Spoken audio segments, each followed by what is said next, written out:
রাজনৈতিক দল কিংবা প্রতিষ্ঠানের পক্ষ থেকে জাতির সাথে যদি এই ধরনের তামসা এবং প্রতারণা করা হয়, তাহলে ভবিষ্যতে মানুষ রাজনীতিবিদদেরকে আর সম্মান করবে না।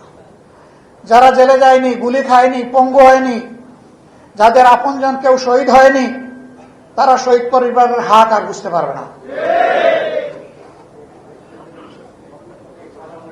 আমরা দেখেছি 5 আগস্টের পর যখন প্রয়োজন ছিল শহীদ পরিবারের কাছে যাওয়ার, যারা এই প্রয়োজনটা উপলব্ধি করেছে তারা শহীদ পরিবারের কাছে গিয়েছে। আর কেউ কেউ তখন থেকেই নির্বাচনের দাবি তুলেছে।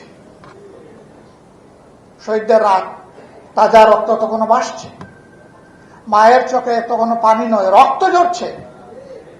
সেই সময় তাদেরকে সান্ত্বনা দেওয়া, তাদের পাশে দাঁড়ানো, এই কাজটা না করে কিভাবে কিছু রাজনৈতিক দল তারা তখন থেকে নির্বাচনের জিকির তুলতে পারল? কাজেই তাদের কাছে তাদের আপন সঙ্গীদেরও রক্তের কোনো মূল্য নেই।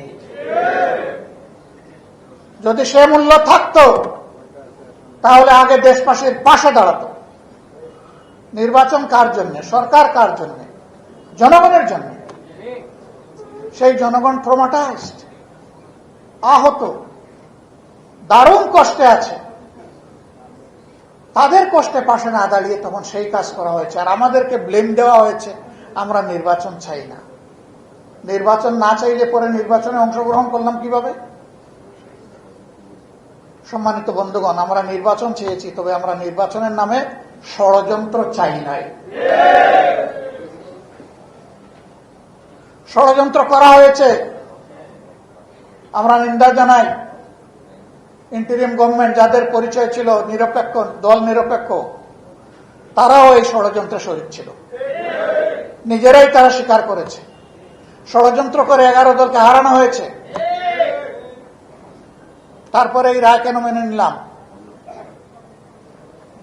এখানে একজন আপা রিকনসিলিয়েশনের কথা বলে গিয়েছেন, ধৈর্যের কথা বলে গিয়েছেন, জাতিকে গৃহযুদ্ধ থেকে বাঁচানোর কথা বলে গেছে। 17.5 বছর পরে এই নির্বাচন নিয়ে ষড়যন্ত্রের ফসল হিসাবে যদি আমরা সেদিন রিভোল্ট করতাম, এই নির্বাচনের ফলাফল প্রত্যাখ্যান করতাম, তাহলে দেশে বিশৃঙ্খলার সৃষ্টি হলে এর শেষ কোথায় গিয়ে দাঁড়াতো কেউ জানে না। 11 দল দায়িত্বশীলতার পরিচয় দিয়েছে, কিন্তু সাথে সাথে 11 দল এটাও বলেছে নির্বাচনে এই ষড়যন্ত্রের ফল মেনে নিলেও আমরা গণভোটের রায়কে অগ্রাহ্য করতে দেব না।